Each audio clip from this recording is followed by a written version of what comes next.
Okay, so panoorin po natin ito. Sumagot na yata si Corina Sanchez kay Vico Sotto. Let's go. Kasi uso yung nagsasabi ng kung ano-anong akusasyon pero walang ebidensya. Siguro dito kay Hart, in fairness to her, this guy has to prove that there is basis to even investigate Hart.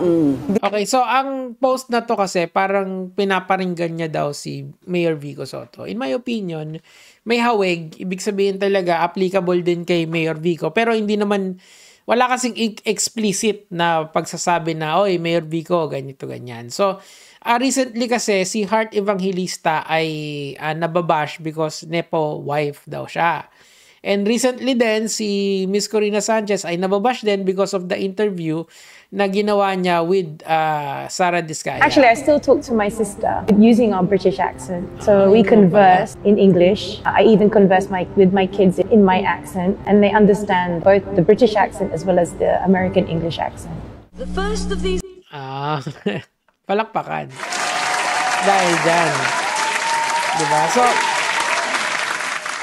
of course, lumala yung storya. Actually, I believe dalawang content yung ginawa ni Corina Sanchez in relation kay Sara Diskaya. Okay? Parang ginu-humanize nila yung sitwasyon ni Sara Diskaya. Pero ang nangyari, hindi ganon. Kasi kinall out agad sila ni Mayor Vico Sotto.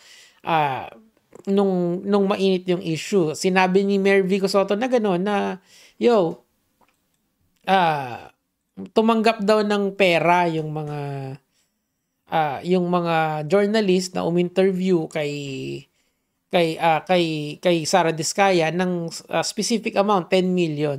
Pero sinabi naman niya na hindi naman exact yung figures niya. Pero point doon is may bayad daw yon yung interview na yon. Now, of course, ang assumption kasi ni Mayor Vico doon, yung pera ng mga Diskaya ay galing sa pera ng taong bayan. If they are running for any position, that would look so bad on the journalist na ang kanilang pinaka puhunan ay yung kredibilidad nilang hindi maging bias. Hindi naman kasi sila mga vloggers tulad ko or tulad ni Banat Bay na mga bias kami talaga.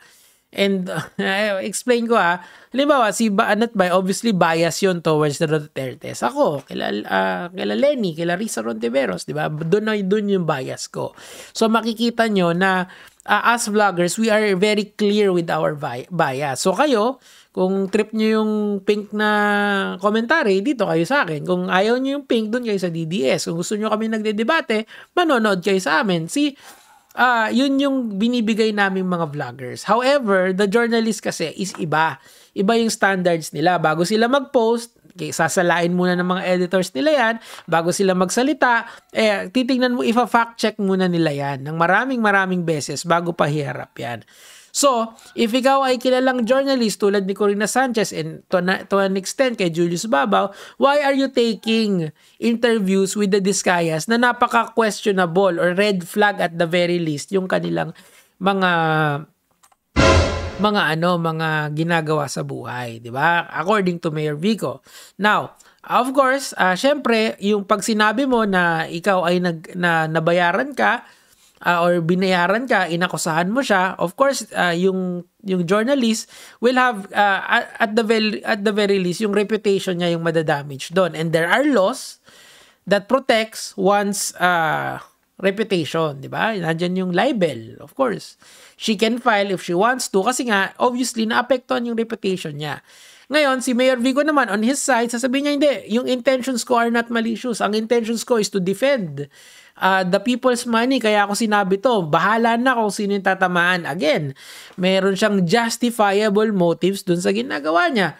Pero is that an excuse? Is that a viable excuse? Well, the courts can only decide on the matter. Pero ngayon, si Corina Sanchez, merong mga jabs na ginagawa. Pero the jabs are not straight kay Vico Sotto. Parang, kung titignan mo lang in a very, very narrow notch, narrow scope, pwede. Pero depende. Diba? Kung bakit kailangan niyang patunayan yun? May SALN naman ang asawa niya. Pero lahat ng bagay kailangan pinatutunayan. Again, Uso balik sa nga ngayon evidence. yung heart and yung foot and mouth disease, di ba? Yung foot and mouth disease, yung mga tipong nangyari kay Congressman Richard Gomez. Congressman Richard. yung pogi. Richard Gomez. Yun, so si Richard Gomez nag-sorry yan. So gets nyo yung ginagawa ni Corina. Banda rito naman. Kasi dalawang clip to na tila bagay pinariringgan niya si Mayor Vico. Okay. So isa yon yung sinabi niya na nga na bago ka mag-akusa, magpatunay ka muna. Which is hindi naman mali. Whether si Vico Soto ka, si Rodrigo Duterte ka, si BBM ka, you need to prove the things that you say. You cannot just accuse and accuse and accuse. Ngayon kasi, sa panahon ngayon talaga, medyo pagka paborito mo yung nagsasabi, paniniwalaan mo agad. Ako naman, I am of the understanding na kaya sinabi yun ni Mayor Vico, may hugot naman talaga sa mga diskaya. Okay? I mean, kung kunyari, ginawa yun ni Vico Soto sa kung sino lang, parang medyo magda-doubt pa ako. Dito kasi, I do not doubt him. Not one bit. Kasi sa mga nakita natin recently, di ba? Anyway, ito yung pangalawang video ni Corina Sanchez. Ito muna. Sana lang hindi siya nakatanggap ng mga threatening messages. Oo, but I think it's very to it. Yeah. At isa siyang tunay na lalaki. Ito pa. Ito pa yung ano. Sana lang hindi siya Pakinggan nakatanggap niya, ng meron mga pang allusion threatening dito messages. siya. Oo, but I think it's very important na he owned up to it. Yeah. At isa siyang tunay na lalaki. So si Richard Gomez daw ay tunay na lalaki kasi nga naging accountable siya dun sa actions niya. Although hindi niya tinake down, nagsorry pa rin siya dun sa mga journalist. Okay, so that's one thing. Okay, so does that imply na yung mga taong hindi nagtitake ng accountability sa sinasabi nila are not real men? We don't know. Okay, kay Mayor Vico. Pero I think naman maganda naman kasi yung motivation ni Mayor Vico for calling out the journalist. And nasa media naman talaga yung pamilya ni Mayor Vico, mga artista yung clan nila. Tuloy natin. Alam mo, tinanong ko ang ChatGPT. Okay. Sabi niya, a person becomes mature through the frontal lobe of the brain. Okay? Kala mo, Continue maturing until mid to late 20s. Okay. But this And- can be measured, kailangan i-measure EQ. by key signs of maturity including taking responsibility for one's actions. Yun. Okay. Controlling impulses. Okay. Mga knee-jerk reaction na biglang pinopost. Okay, so in so many words, sinasabi niya rito na merong mga tao na immature. Tingnan niyo yung description niya. Tuloy natin. Sandali, pasok ba tayo dyan? Ha? Yung mga knee-jerk Hindi, reactions? journalist Ay, tayo. ako, I isipin think natin. 10 times before, Ako din, dapat ganon, di ba? Lalo na kung ikaw ay isang politiko. Oo. Kasi alam mo, yung isang post lang, kita mo si Richard Gomez ngayon, di ba? Isang post lang, marami kang buhay ang pwedeng maapektuhan. So, nakita niyo yung qualifier niya, politiko. So, does this apply again to Vico Soto? Maybe. Parang sinasabi niya immaturity well, bata pa naman si Vico, pero dapat since above 20 na 25 na siya, dapat mature na yung takes niya. But well, let's listen in tuloy natin. Right? And especially if you have a position of trust and credibility, mas malaki ngayon ang iyong responsibilidad. Hindi ba? O, sandali. Well, it applies as well sa inyo. Sana hindi nyo kinuha yung mga contractor na yon in the first place. I mean, alam naman nating lahat ng mga ang contractor dito sa Pilipinas ay, well, masasabi ko na hindi ka aya-aya, okay? Hindi sila ganun ka-okay. Bakit ba? Di ba? Hindi talaga eh. Concern of yung mga... Saan na tayo napuntang usapan? yung mga taga-NUJP at mga kasamahan natin sa They're not Congress, happy sa House with that. media, they were not happy about the non-apology of Kasi hindi Congressman tinake Richard down Gomez. yung post. Hindi tinake down yung main post, yung mga screenshots lang.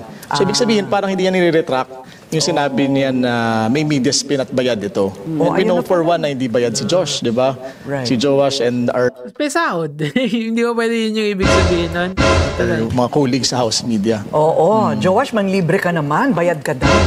Ayan. Pero, mas tayo ay bibilib kay Kong Richard Gomez, kung i-take down niya yung post na yun. Oo. Dapat. That is the true sign of maturity. Yeah. And Ilan taon na ba si sincerity. Goma ngayon? Oo nga, may 60 na ba? Wala pa. Wala pa. Siguro. So, kita nyo. So, kumbaga kung pinariringgan niya nga si Vico, kasi hindi naman tinake down ni Richard Gomez yung post. Although nag-sorry siya, para sa kanila, as you've heard kanina, na okay na yon. So does that also mean na hindi mature si Mayor Vico Soto? Pero again, ako kasi, I'm of the belief na hindi naman magsasalita ng ganon si Mayor Vico Soto kung walang totoong hugot yon. Kung hindi talaga yung katiwalian sa Pasig as hindi niya nakikita ng harap-harapan. He is the goddamn mayor of Pasig. Hindi lang naman siya kung sinong netizen, kung sinong vlogger, kung sinong journalist ang nag-aakusa ng mga ganitong bagay sa mga diskaya, di ba? Napaka-specific kasi nung post ni Mayor Vico. I guess meron talaga siyang totoong motivation doon. Kung ako kay Corina Sanchez, if she thinks na inapakan ni Mayor Vico Soto yung kanyang rights, she always has the remedy of going to the courts. Nandun naman yung korte natin to protect your integrity, to protect your yung rights mo if you think that it was downtrodden by the mayor. But if hindi, then you should shut the fuck up. Yan lang naman yung sa akin for today. Ang pangit ng British accent ko, gaya mga